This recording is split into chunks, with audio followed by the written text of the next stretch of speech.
پاسداران انقلاب اشتعال انگیزی سے گریز کرے، کوئی بھی غیر محفوظ اقدام ناقابل برداشت ہوگا۔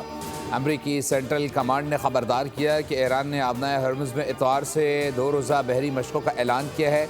آبنائے ہرمز سے روزانہ 100 سے زائد تجارتی جہاز گزرتے ہیں۔ ایرانی مشقیں محفوظ پیشہ ورانہ انداز میں ہونی چاہیے۔ یہ بین الاقوامی میری ٹائم ٹریفک کی آزادانہ نقل و حمل کے لیے خطرہ نہیں ہونا چاہیے۔ امریکی فورسز علاقائی پارٹنرز اور کمرشل جہازوں کے قریب غیر محفوظ اور غیر پیشہ ورانہ روی سے تصادم کا خطرہ پیدا ہو سکتا ہے۔ سنتاس معاہدہ تنازع پاکستان کو بھارت کے خلاف اہم قانونی کامیابی۔ عدالت کا بھارت کو پاکستانی دریاؤں پر قائم پن بجلی منصوبوں کا ریکارڈ پیش کرنے کا حکم۔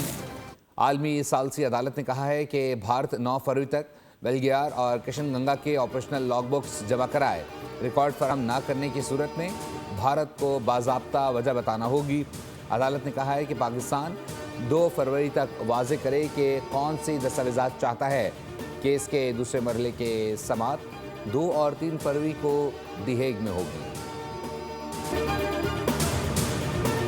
اور وفاقی وزیر داخلہ محسن نقوی کا جناح انٹرنیشنل ایئرپورٹ کا دورہ، کاؤنٹرز پر امیگریشن پروسیس کا جائزہ لیا۔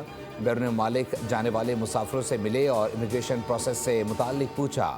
بعض مسافروں کو سفری دستاویزات چیک کیں، جبکہ محسن نقوی نے نامکمل اور بغیر تصدیق شدہ دستاویزات کے حامل مسافروں کو کسی صورت سفر کی اجازت نہیں۔ پاکستان کی عزت سب سے زیادہ عزیز ہے، کسی صورت حرف نہیں آنے دیں گے۔